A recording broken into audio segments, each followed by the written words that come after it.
thankful to Ushaji for introducing me and reminding everyone, including myself, that I was on the very first day when the center in the present location, the temple was inaugurated by Swami Sahanandji Maharaj. Of course, nobody will forget the contribution of Swami Sahanandji Maharaj in the initiation of the starting of the Vedanta activity in Raleigh area. As you all know, that he had a limitless amount of energy and enthusiasm and positivity in him till his last in mid-90s, that he would be trying his best to go everywhere to talk about Thakur, Ma, Swamiji, and touch as many of lives as possible. Everybody was included, everybody was welcome. That was Swami Sahanandji Maharaj. And I consider myself very, very fortunate that I was sent to this country in the beginning of the year 2000. I started in January 2000 from Belur, and after spending a couple of days in Singapore, a couple of days in Japan center, landed in California and received by Swami Sahanandji Maharaj in Hollywood Center in early February, first week of February 2000.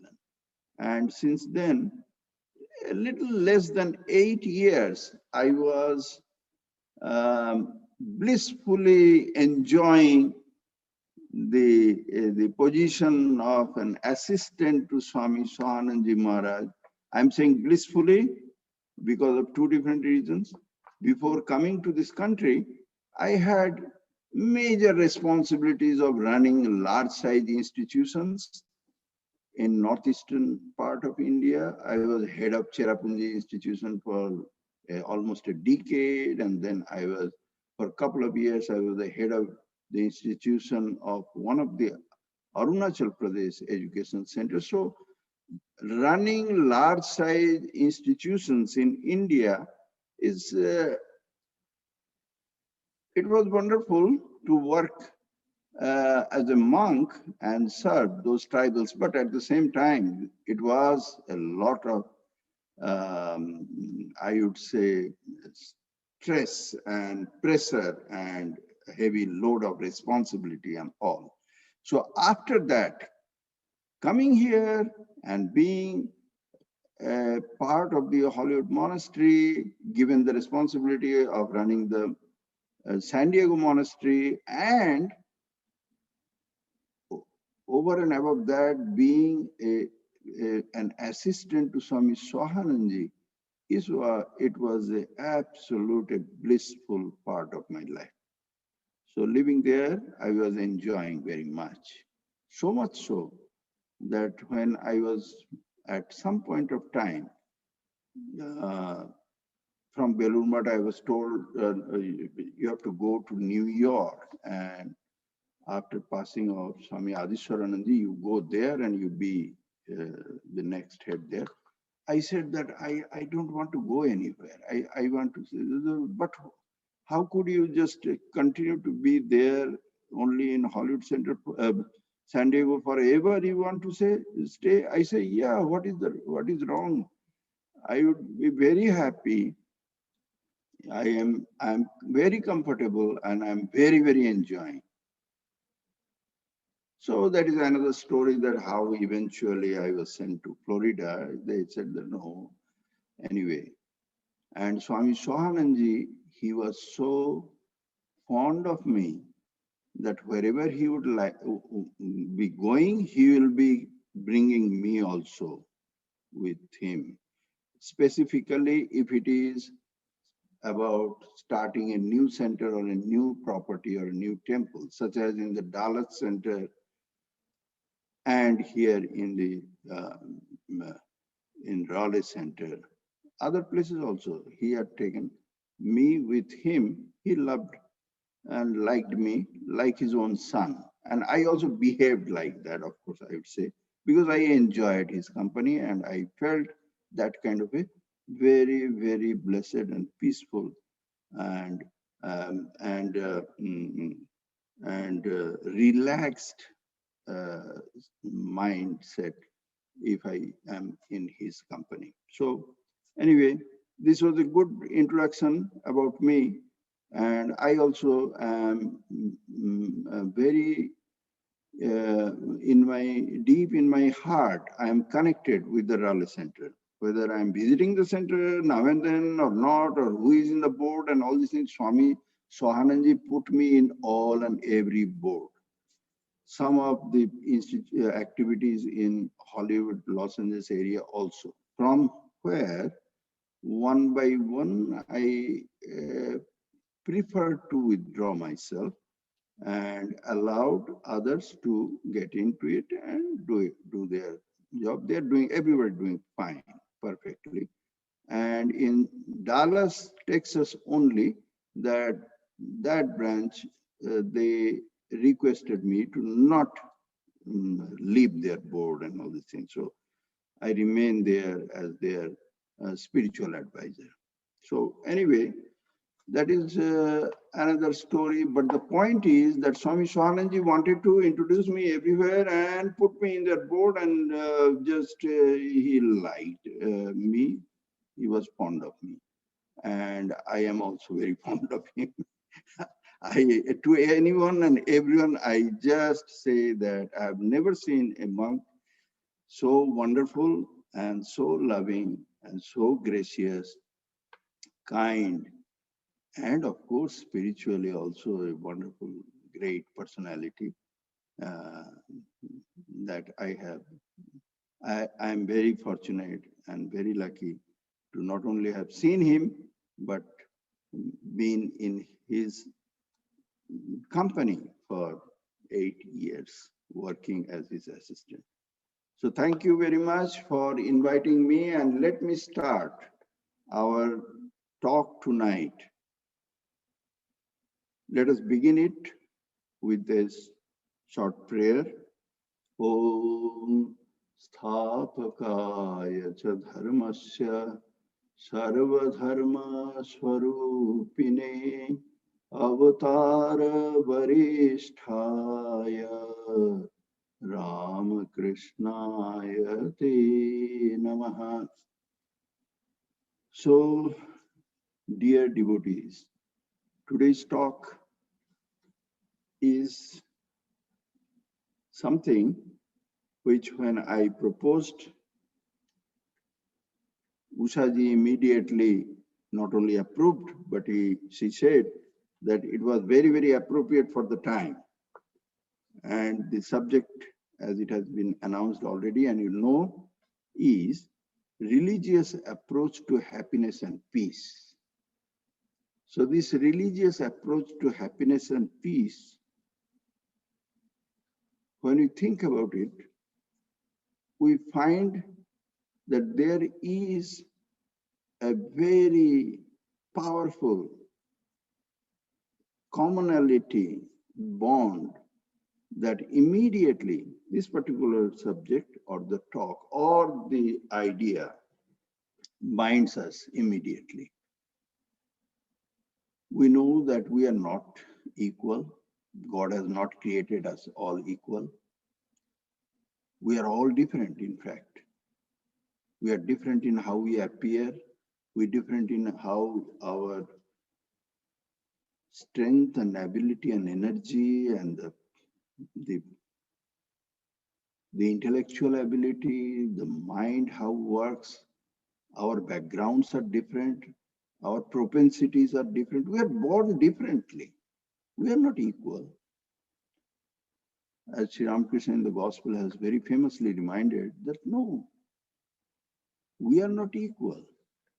Men are not made equal, but he said in the word Vibhu Rupe, in the form of, in the core of the person, like the presence of the divine, the God. In that way, yes, everyone equal. It is the same spiritual presence that is existing, and that is equally existing, and not only equally existing in all human beings, but in all creatures and everywhere, even in lifeless objects. Everywhere it is the same divine presence. But we are talking about the humankind, and because of that basic, fundamental ground on which we are standing, there is another commonality in all of us that we can see, that all of us, we are longing for this same thing.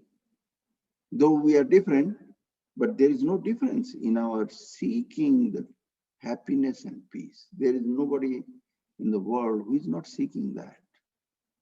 Happiness and peace is the one thing that everybody is seeking. Because as Vedanta has declared, that potentially it is hidden in each one of us, is that Satchid Ananda, the Atman, the Self, the Satchid Ananda, which is of the nature of that happiness and peace, that we don't know exactly what is the meaning of that supreme or the absolute happiness and absolute peace. We really don't have any idea, any clue about it at our present state of our existence or our understanding. The way our consciousness has unfolded itself at this level, we really don't understand what is that absolute, the peace absolute, happiness, what do they mean? And it is not that they are different, it is one and the same. Same thing, we can call it this way, that way, many other definitions. But this is the undercurrent or the ground on which each one of us are standing. And therefore, we are always looking for, in search of, trying to return back to that center of gravity of each one of us, and that is happiness and peace. So whatever we are doing, wherever we are living, and however we are managing our own individual life with our own understanding at this point of time, we are trying same thing to achieve, which is happiness and peace. So how do we achieve that? From the very ancient time, to talk in a short way, not go into lengthy details, two different ways have been given to us that are equally practical and useful. One is a psychological approach and another is a devotional approach. Of course, there are 4 different yogas, all of you have known of it. And practicing any of these 4 yogas, they actually gradually will improve the happiness and peace level in each, any one of us, if we are sincerely trying them. But if we don't go into the yoga path, then we can see that there are 2 different approaches. One is the psychological approach, and another is the devotional approach to achieve happiness and peace. Both of them, they are the religious approaches. The psychological approach, that was, as we find the father of the yoga in the Patanjali Yoga Sutra, Patanjali has provided us this system that the mind is a very complex instrument. In the entire book of Patanjali Yoga Sutra, that is coming out as the major focus of the entire study of that book, where it has been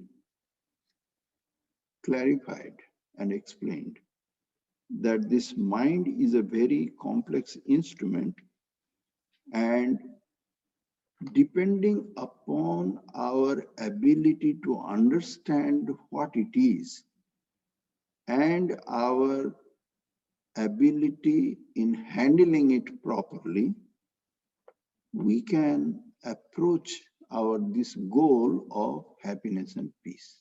So happiness and peace is achievable by handling the mind properly. This is a psychological path. But this is also a religious path. This is psychological, doesn't mean that this is not religious. Because in the Yoga Sutra, this handling of mind and controlling it properly eventually leads the person, the seeker, to achieve the realization of Purusha. As you know, the Yoga Sutra, it is the yoga philosophy. And yoga and Sankhya philosophy, they talk about the Purusha and Prakriti. And separating Purusha from Prakriti and then being identified with Purusha is the goal. So there it is a little bit departure from how we study mostly the Vedanta philosophical path. But there, the Purusha, which more or less is equivalent to the Atman or the self of Vedanta, to find out that Purusha is eventually what is going to happen by approaching this psychological path as it has been taught and explained by Patanjali, the great sage Patanjali. So that also is a spiritual, a religious path. This is not a secular discipline. It is a very much, it is a religious discipline. But it talks about that, how you can let us understand what the mind is and how it functions, and then after understanding it, then try to control the mind more and more and more. And that is the approach. By doing it successfully, a person will achieve the happiness and peace in life. This is what you find. This is the psychological approach. And then there is a devotional approach.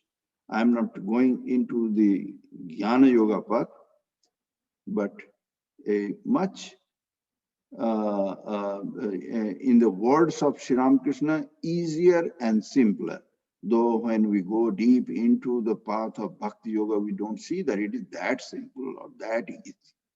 It also needs a lot of effort and lot of attention and lot of work, and for a long, long period of time. It is not that simple and that easy, but in the words of Sri Ramakrishna, that in our present age, in the Kali Yuga, this is the easier or simpler path, the path of Bhakti, and this is most suited to the large number of population in the world. Most of the people, they will be comfortable with practicing the path of Bhakti. And in that devotional path, also, how the happiness and peace is achieved, it is all about practicing certain discipline. When we talk about the path of devotion, then we start from the ground zero, which is about accepting God in our life. That is the ground zero. Without that, we are nobody. We are standing nowhere. So the beginning is about believing and accepting in God, and then accepting certain disciplines, do's and don'ts, fundamentally, without asking too many questions. That is another aspect of the devotional path. In the devotional path, it doesn't allow you to ask too many questions. They say that just do it, just give it a try, and then you will see for yourself whether it is working or not. Unlike in the path of yoga and unlike in the path of jnana, where each and every single step has to be thoroughly analyzed, explained, understood, and then only adopted. It is not, bhakti is not like that, because bhakti begins with the premise of that God is our leader, and if he is asking us or leads us in a certain direction, then just to follow him and don't resist, don't try to create a resistance or an obstruction into the path. Just follow. Therefore, the bhakti, the path of bhakti is like that, that there we have to follow certain discipline and things become much more simpler and easier and comfortable and eventually straightened up. So this is how it works. So let us start with this psychological method. As I mentioned, that psychological method is all about controlling of the mind. Controlling of the mind, what is this mind? And if we allow ourselves to not go by the exact terminologies, the jargons of the Yoga Sutra, the Yoga philosophy and the Sankhya philosophy, and allow ourselves to use a little bit of the Vedanta jargons or the terminologies, which makes our discussion a little more convenient, comfortable, and less confusing. It could be philosophically correct to use the right word when we are discussing a certain branch of a philosophy, use the right word there. But to always remember all the different similarities and dissimilarities and where are the contrasting situation and why they are different, etc., etc., it will create a huge amount of academic complexes there. So we are not going there. So let us take it that Atman or the soul, the spirit, which is a very Vedanta term. This is not a term that to be used so easily in the yoga path, and we are discussing psychological discipline. But let us say that this Atman, the spirit is basically free and independent and ever existing, and each and every one is basically should be identifying oneself with the spirit, with the pure spirit, the Atman, that everyone is ideally supposed to be identifying oneself. But what happens that spirit is clothed with these superimpositions, and therefore the Atman becomes separated and not being perceived and understood and realized and experienced immediately. These clothing, these superimpositions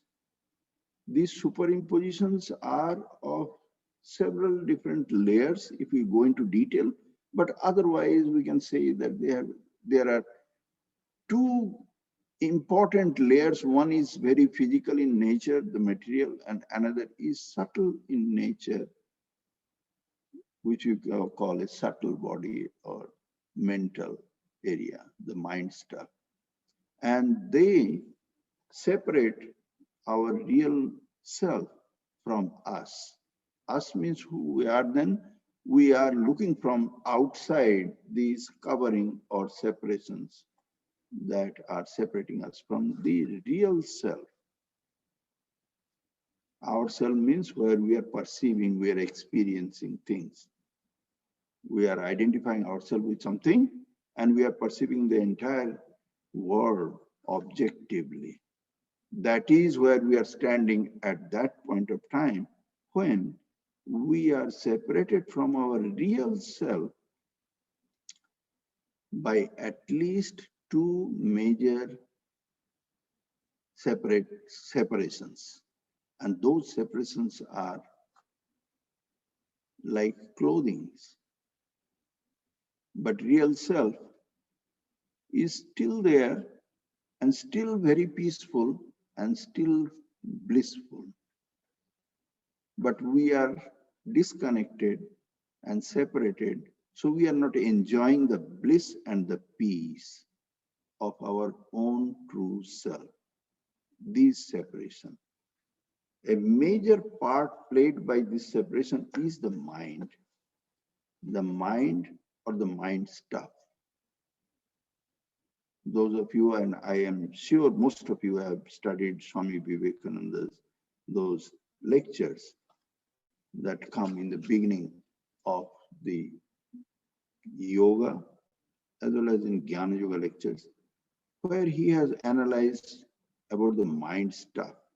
And the mind stuff, which appears in the form of the intellect and the ego and the mind and the chitta, that means the mind taking many different forms, which are eventually perceived by us as the objects of this objective universe. How we perceive this world, our own mind, through the senses, they identify things and make an image of that image making activity where it is going on, that is known as chitta. Chitta vritti. When they have created a form, then that is the vritti. And that aspect of the mind state is known as the chitta. So 4 different areas of activities of the same material, which we call our subtle body, the psychological part of us, mostly subtle body. Subtle body is not just limited to this, but this is mostly the most important part of it.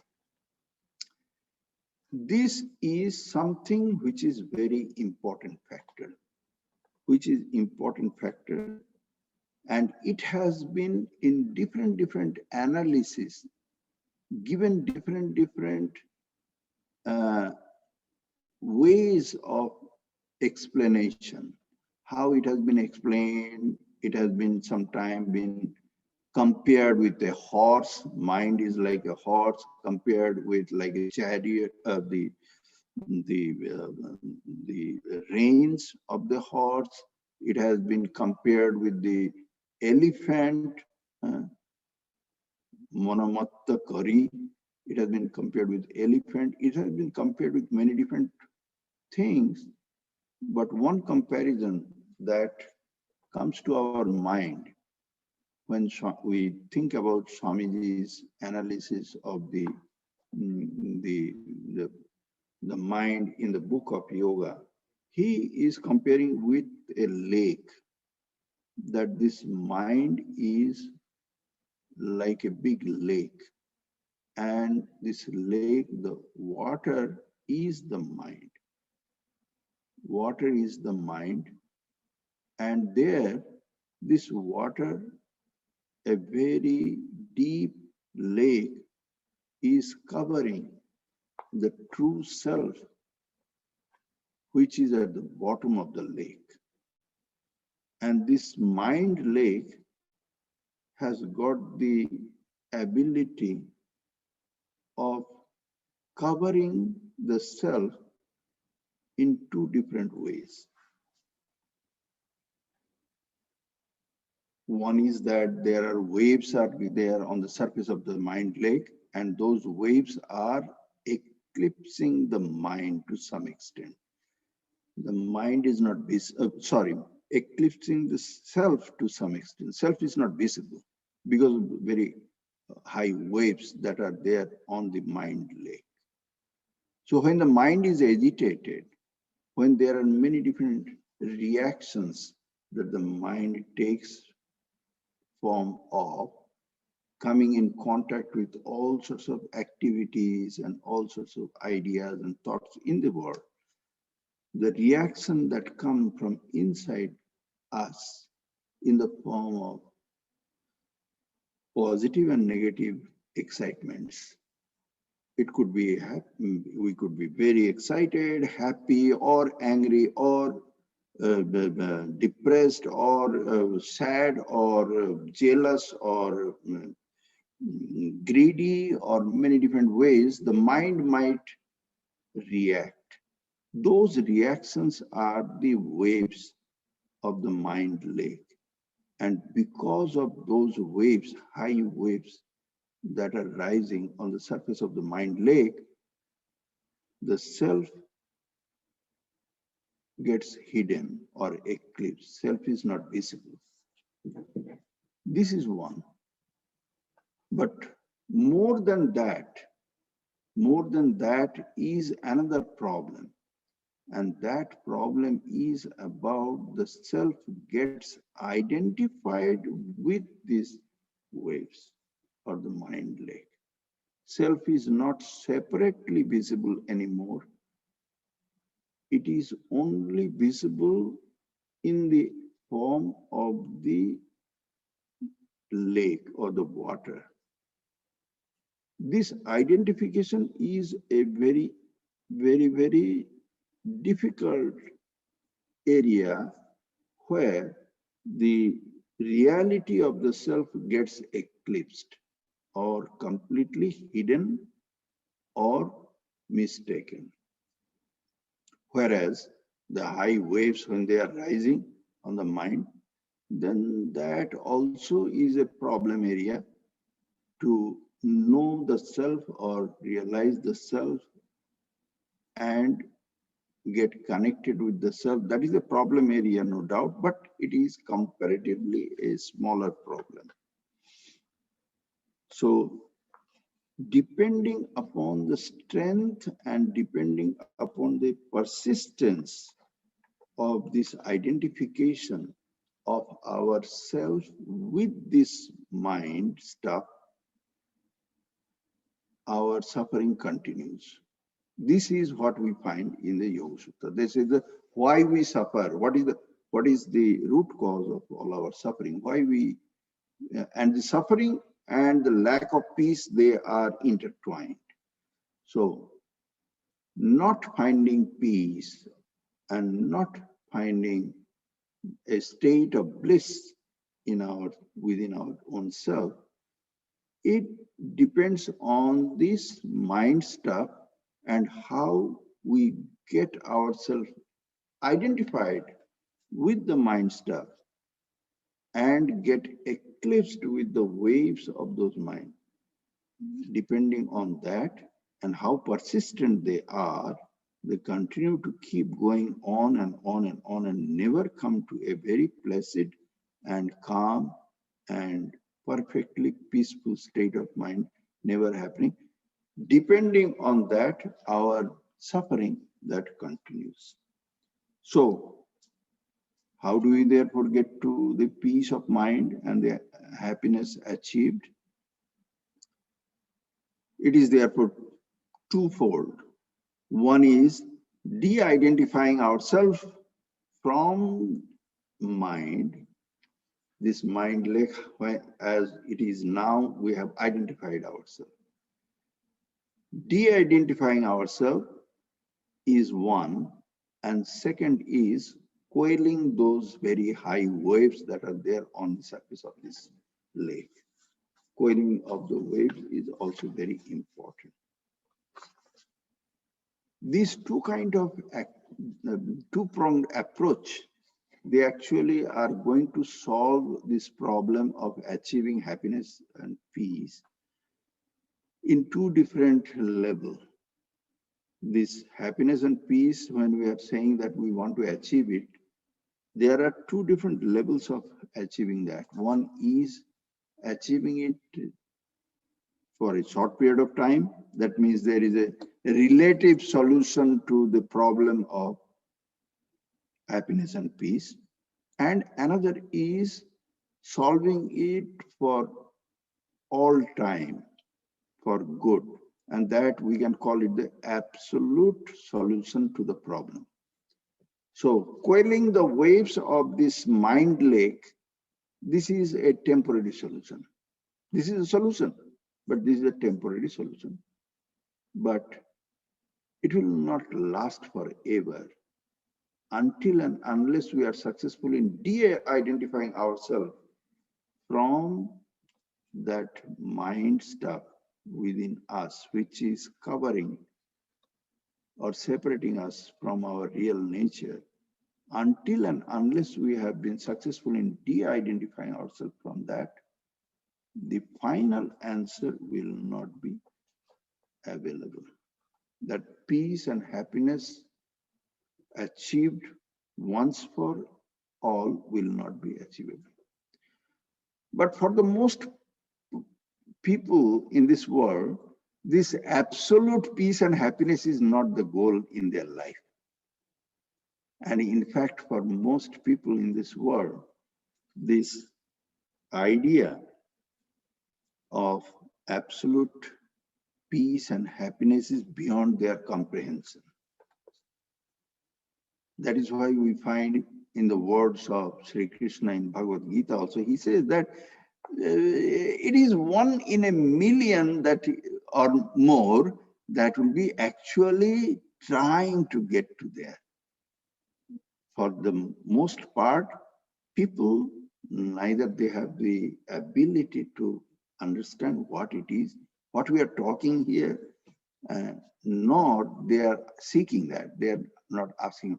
When they are asking for happiness and peace, they are asking for the temporary solution. People are every day, they are always facing so many different challenges in their lives, and to get out of those challenges and problems, that will quell the high waves of their mental lake, and that will bring to them some amount of happiness, and that will be equivalent to also finding peace in their life. And that is, in most part, people are asking for. For millions and millions of people, that is what they are asking. They are trying for a relative solution, and they are not trying for an absolute solution. But it is okay. We have to try for the relative solution first, and then after we have achieved that, if and when we are experienced enough in this life of pleasure and pain and suffering and all these things, experienced enough through many, many births of going in this way, one day or other we shall be seeking the way to get to that absolute happiness and peace one day. Until then, yes, temporary solution. Temporary solution, what is that temporary solution? And as I mentioned, that temporary solution is the quelling of those waves that are rising very high on the basic mindset. So, as the Yoga Sutra says, that this mind is like a horse. Mind is like a horse, and we want, and it is also mentioned in Bhagavad Gita, but there the mind is not called a horse. There the horses are like these senses. But this horse, if mind is compared with the horse, then horse has to be well trained and brought under our control, so that we shall be riding the horse successfully, not like what is happening now. Now we behave like we are the horses and the mind is riding us. So whatever mind wants, we go there, we do that thing. It is the mind dictates. Mind is riding the person, the horse, and mind is the controller. This is the the ordinary state of mind where the, the, the, the happiness and peace, even the temporary level, appears to be eluding. That mind has to be brought under our control and has trained properly. That is the goal. So how to do that? There is a very important and very powerful verse there in this Patanjali Yoga Sutra, and that is the first chapter and verse 33, where it has been clearly mentioned by Patanjali that these are the 4 different reasons why our mind gets agitated. We are going to get the temporary solution to our problem of restlessness of our mind. The mind's making big waves and all these things, which eclipse the self in a way that it is not visible even. So how to quell those waves, pacify the mind lake? And according to Patanjali, only 4 things are there in the world, or whatever we experience in life, they could be put in 4 categories. And those 4 categories are Sukha, Dukkha, Punna, Apunna. These are the 4 categories. And when those 4 things appear, we should be educated enough, trained enough, experienced enough to immediately apply the 4 powerful doses of medication, and those sicknesses will go away. And those medications are Sukha, Dukkha,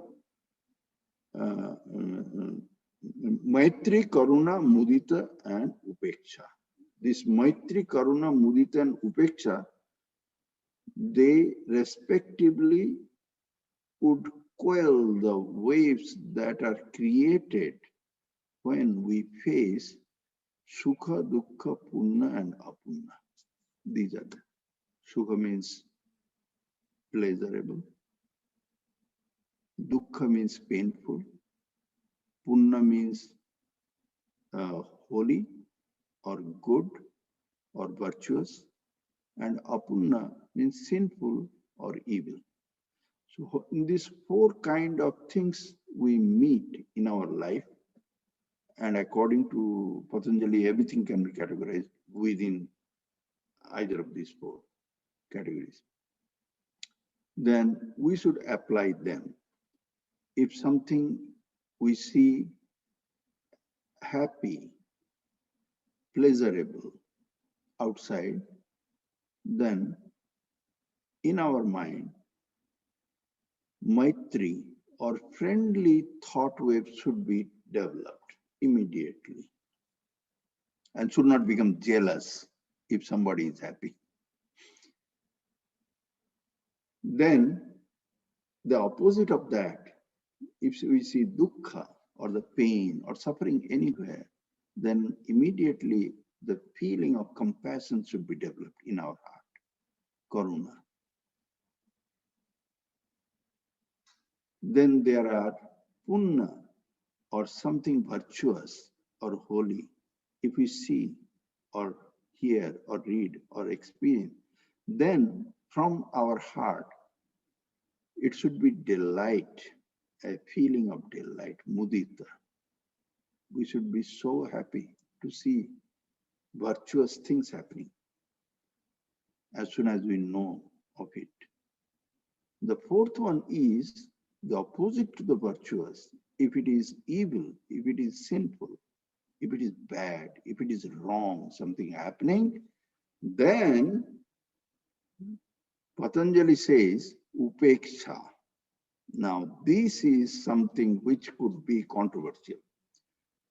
The upeksha is translated as overlooking, upeksha, overlook, not recognizing it. That is the upeksha. So if something happening which is sinful, which is evil, outright bad and wrong, is it what the Rishi Patanjali, he said that you just turn your face on the other side and overlook it, don't recognize it, turn away from there? What did he say? Is that the way, is the solution to keep our mind peaceful and calm? But we see from the interpretation of it, as we see from the teachings of the great teachers, the God incarnated in human body, they have interpreted differently. They did not say that when we see something wrong, evil, vice, sinful, then we run away from the place and we turn our eyes on the different directions and we try to not get entangled into those problems. This is not what we hear. We see that what Sri Krishna has taught Arjuna, he said that no, go and fight forcefully. Even Bhagavan Buddha, Gautam Buddha, he was approached by the very powerful general Simha of Magadha. And Simha approached Buddha and he asked him what was his responsibility and duty, because he is the army general, chief of the army. And he was a follower of Buddha and he wanted to be practicing non-violence. Buddha said that no, you have to do your duty courageously and forcefully. Your duty, your part of the duty as the army man, you do your duty courageously and forcefully and equitably, but only that which is justifiable, that is what you are doing. Then you are not violating the discipline of non-violence. This is what we see. We see that Sri Ramakrishna also taught his disciples, the householder disciples, to never drop their guards. Always be cautious and careful, because the world is not full of only good people. If somebody is trying to harm you, then you should have the ability and courage to face the person and he said to his, not with the intention of harming anybody, but to protect yourself properly. Never give yourself up to any kind of evil forces that is there in the world. So this is what we see in the teachings of the great teachers. So what here exactly is mentioned to keep our mind calm and peaceful as a very powerful and important instruction here. Upeksha. What is this upeksha? What is this overlooking? What is this disengagement? What it is about? The teaching is what we find in Sri Ramakrishna's teaching. Sri Ramakrishna says that our mind is like a vast, clean linen coming from the laundry. This is like our mind is like that. In whichever color you will soak it, the cloth will get that colored. Or you think of our mind like a sponge, like a sponge. If it is kept in some dark color, it will get darker. If you keep it in red color, it will become red. In blue color, it will become blue. The mind has got this kind of nature or ability. Wherever it is kept, it catches the stain or the color or the nature of that. So here, the teaching here, Upeksha, is all about not keeping our mind in the evil thought, a moment beyond what is absolutely necessary to live our life and face the evil. Facing the evil is a must, which we find from all the teachers, but not keep your mind in the evil or in the sinful thoughts and ideas and activities for just, people do it for enjoyment. People do it for enjoyment. They don't face the evil so easily. When the evil comes, then many people, they have got the tendency to run away and avoid it. But they will enjoy watching a crime thriller movie. They watch the crime thriller movie where a whole lot of evil and sinful things are happening, and it is to the mind, it appears like an enjoyment. The mind is enjoying the evil, the sin, the dreaded things. This is what has been mentioned here when it says that don't go there. Don't put your mind in the evil thought and in the sinful thought, and keep the mind stay there. Because if the mind gets those things, those color stuck in your mind, in the sponge of the mind, it will take a long time to actually clean it up again.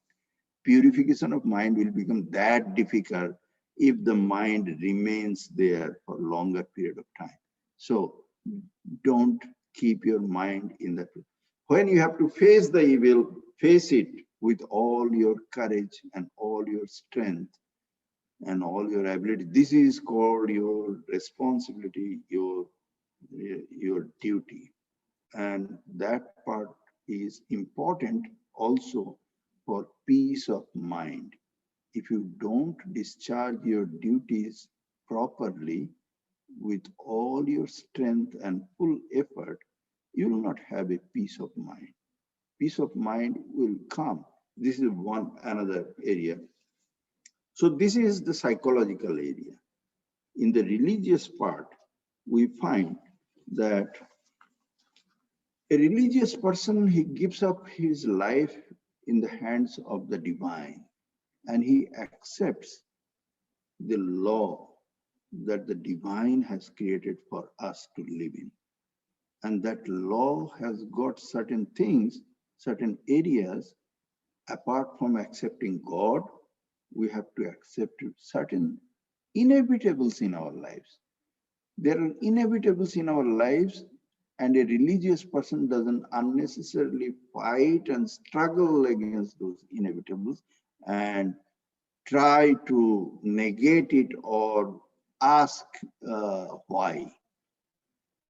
They accept the inevitables in life, and by accepting it as a God-given law, they eventually go beyond them. So what are those inevitables in life? There are inevitables, are three of the inevitables, as we know in the life of Bhagavan Buddha, that why he was first shocked in his youth when he came out from his palace and went through the streets of Kapilavastu. What he saw, those three inevitables, we have to accept it. We have to be humble enough to accept them, that this youth is not going to last forever, and eventually old age will set in, and that is inevitable. This is inevitable number one. Inevitable number two, that sickness and many different sufferings and pains of our lives, they are inevitable, and they will occasionally will come to us, attack us, and we have to live through them, and we are not complaining. This is inevitable number two. Inevitable number three, everybody will die one day. People, they are dying in our family also and in our known circle. And one day I shall also have to go, and that is inevitable, and I am not fighting against it. I am accepting it. We, these inevitables, when we accept, then we get a different kind of peace of mind. Fourth one is that all things that is very dear and near to me, they are subject to change, subject to decay, and subject to separation one day. However, they are close to our heart, these are inevitable. When we accept it, a devotee should live life like that, accept the inevitable, very calmly, peacefully, and depending on God alone.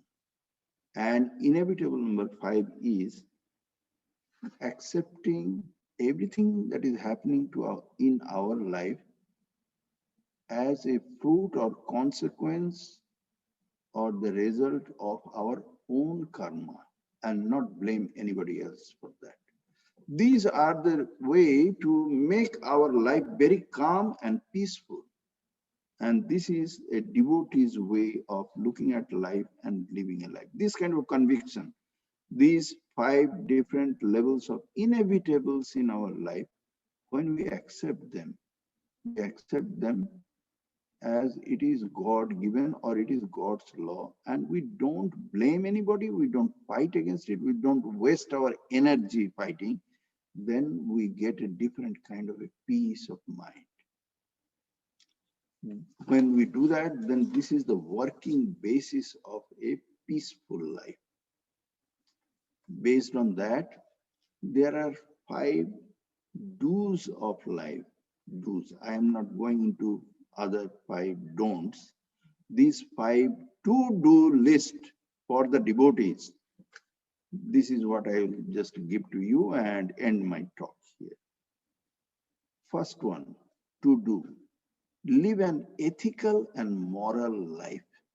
Nobody here in this world who doesn't follow strictly the ethical and moral principles of life, an unethical and immoral man will never get peace and happiness in life. Never. It is just not achievable.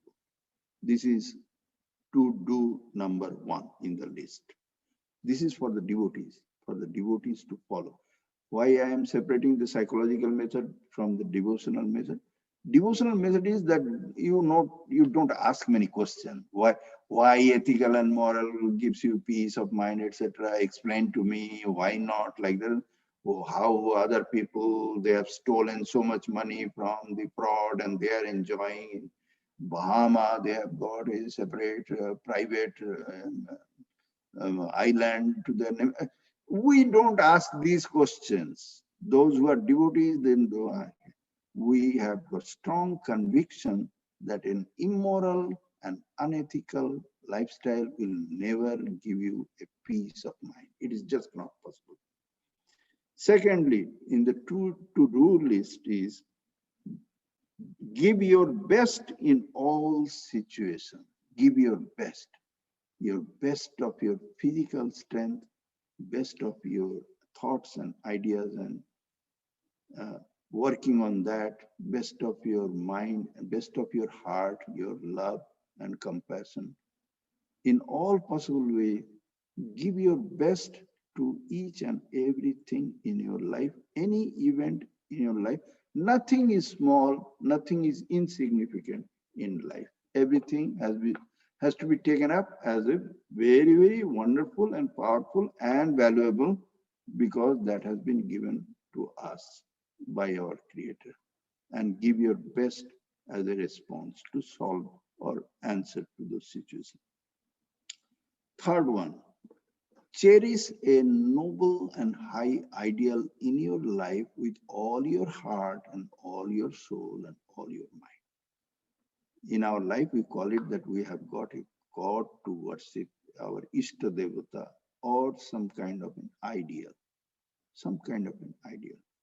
To have a fixed ideal when life brings to us some kind of a major turmoil, and everybody has to pass through that sometime or other. When this happens, then those people who have got a high ideal, a very high, very superior, pristine, and holy and perfect ideal in their life, strongly holding on, they will not be so much upset and the turmoil will pass through them comparatively smoothly compared to those who don't have any ideal in their life. If a person is there who don't have any, everything is superficial, yeah, they are religious, they go to the church on a Sunday, it is not a big deal. They will not be able to endure and be untouched by major turmoils in their life when they come. So, in the to-do list, we must have at least one very high and very wonderful ideal in our life found out, and we should hold on to it, make it stronger and stronger with all our heart and soul and our mind and strength. We should cherish that ideal. Fourth one is have a very, very strong faith in God and very strong faith in the goodness of humankind. Even in a person who appears ordinary or even not so good, deep in the person there is some goodness hidden.